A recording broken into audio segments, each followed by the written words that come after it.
story for children about perseverance and innovation. A little girl has a great idea, but she keeps hearing no when she brings it up to others. The book is called 1,000 No's, and the Chicago area author, DJ Korchin, joining us now live via Zoom. DJ, good morning to you.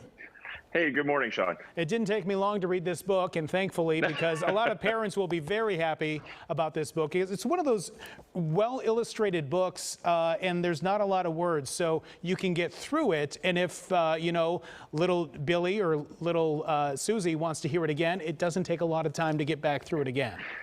Right. As a parent myself, I understand the tortures of wanting to read the same book over and over and over again, and that book being a huge novel. So we try to help out the parents that way. So talk about 1,000 No's and the message it sends to kids, because a lot of times parents don't like to say no to their kids. Right.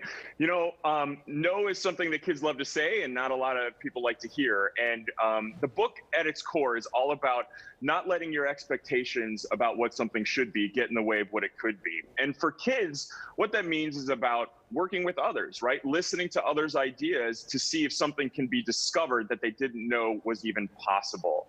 And so when we talk about no's, it's not just about building 1,000 no's to a yes, but it's also about opening up your perspective to discover more yeses that you didn't even know were possible. So when kids are coming together and they're having fun, I mean, how many times does somebody kids are honest. They say, no, I don't like that. And so how do we teach those kids to take that feedback and learn from it? So when we hear this no, it's interesting because there's this evolution, because the original idea that she has is not the idea that she ends up with at the end of the book.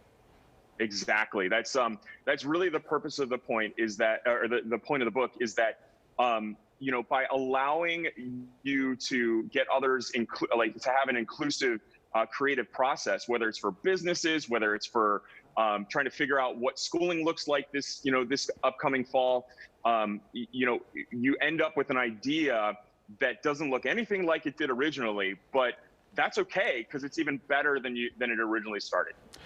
Talk about, I love the illustrations in this. We talked a little bit during the break about how it looks to me to be inspired by Edward Gorey, one of my favorite illustrators of some of my favorite childhood books. Talk about how you and Dan met each other and how you began collaborating. Yeah, Dan is an amazing artist here in Chicago. We met each other on Craigslist. So during my first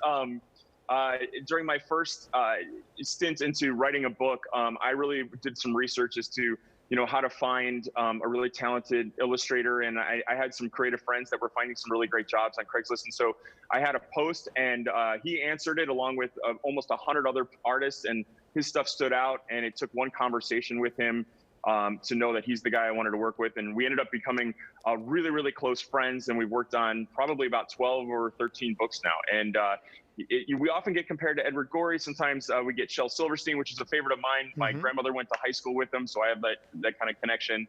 But those are all wonderful compliments, so we'll take it, and Dan's a talented artist. Another talented Chicagoan, John Hughes, your connection to him. Talk about when you met him and how that inspired you.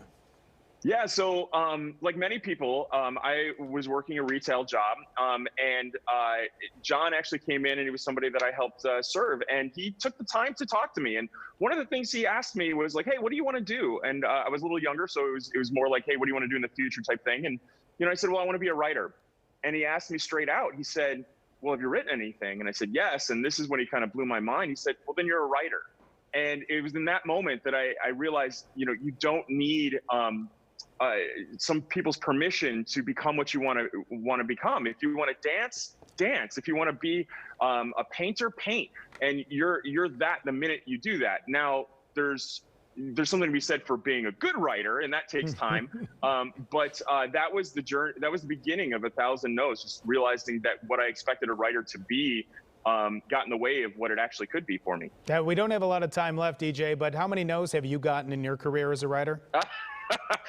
I'm on my second round of no's, so I'm probably somewhere in the 1500s right now. So I'm working on my next big idea. All right, my friend. Thank you so much, DJ Korchin. Thank you so much. The name of the book is 1,000 No's. There's a photo of it. You can find it on Amazon or wherever good books are sold.